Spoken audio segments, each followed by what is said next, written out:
TV. నా పేరు శ్రావ్య. బులెటిన్లో అప్డేట్స్ చూద్దాం.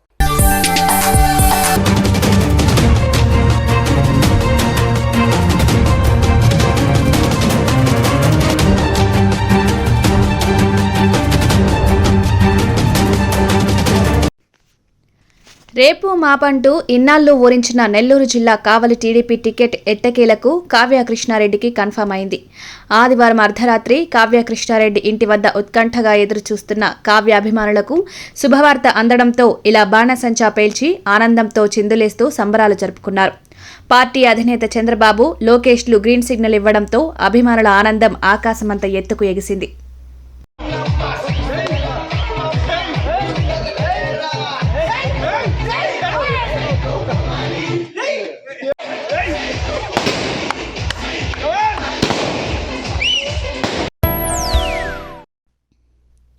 తిరుపతి జిల్లా మేనకూరులో డాక్టర్ వైఎస్ రాజశేఖర్ రెడ్డి పేరున ఏర్పాటు చేసిన స్మృతివనం ప్రారంభోత్సవం కోలాహలంగా నిర్వహించారు.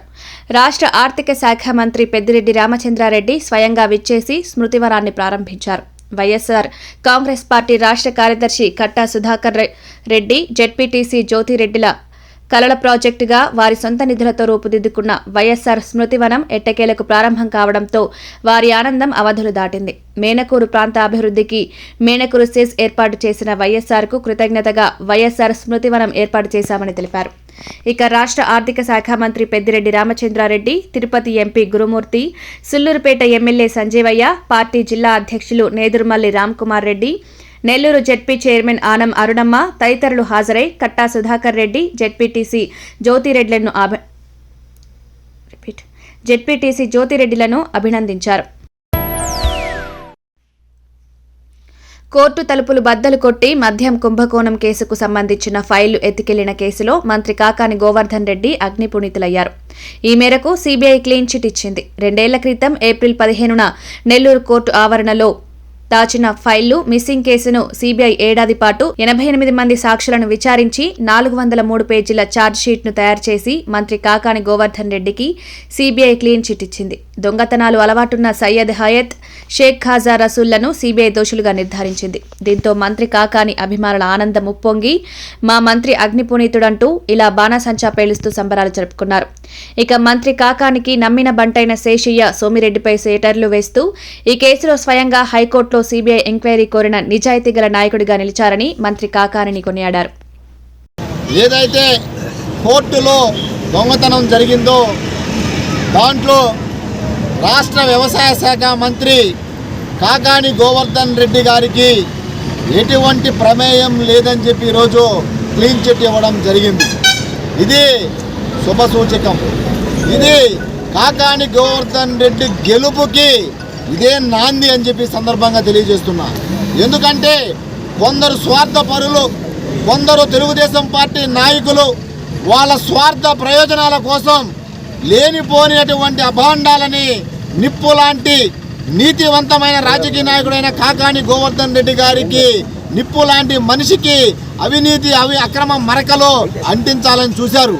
అయితే సాక్షాత్తు దేశంలోనే అత్యున్నతమైన సిబిఐ ఏదైతే ఉందో ఆ సంస్థే ఈరోజు కోర్టులో జరిగిన దొంగతనానికి కాకాని గోవర్ధన్ రెడ్డి గారికి ఎటువంటి సంబంధం లేదని చెప్పి తేల్చి చెప్పడం ఈరోజు సంతోషదాయకం.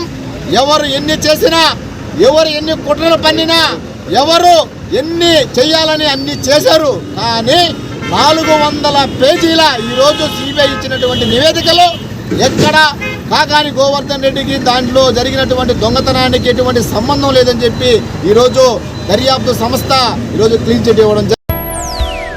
ఇది ఎందుకు చెప్తున్నానంటే, ఒక 14 సంవత్సరాలు ఈ రాష్ట్రానికి ముఖ్యమంత్రిగా ఉన్నటువంటి వాడు, నాకు 45 సంవత్సరాల అనుభవం ఉందని చెప్పుకునేటువంటి వాడు, ఏమి జరుగుంటుందో కూడా ఆలోచించకుండా ఒక వ్యక్తి మీద నిందలు వేసేద్దాం, ఆ తర్వాత బురద తలితే కడుక్కుంటాడనేటువంటి విధంగా ఈరోజు నువ్వు అనేక రకాలైనటువంటి అనేక బహిరంగ సభల్లో మాట్లాడావు. నీకున్నటువంటి విలువ, నీ విశ్వసనీయత ఈరోజు శూన్యం అనేటువంటిది ప్రజలు గమనిస్తే నీలాంటి వాడి మాటలకు విలువ ఉందా? నేను ఈరోజు అడుగుతున్నా, చంద్రబాబుని అడుగుతున్నా, నువ్వు మాట్లాడేటువంటి ఏ మాటకైనా విలువ ఉంటుందా? విలువ ఉండాల్సినటువంటి అవసరం ఉందా? ఎందుకు చెప్తున్నాను? నువ్వు అనేక సమావేశాల్లో, మొన్న వెంకటగిరిలో జరిగినటువంటి సమావేశంలో కూడా నువ్వు మాట్లాడిపోయావు.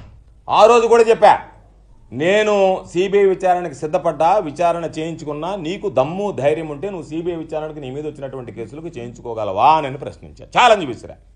మరలా ఈరోజు చెప్తున్నా, నా మీద ఒక అభియోగం వస్తే నేను కోర్టుకు వెళ్ళి నా మీద విచారణ చేయిస్తారా, మీరు మీ అభ్యంతరాలు ఏదన్నా ఉంటే చెప్పండి అంటే నాకు అభ్యంతరం లేదు, విచారణ చేయండి అని చెప్పి నేను న్యాయస్థానానికి కోరా.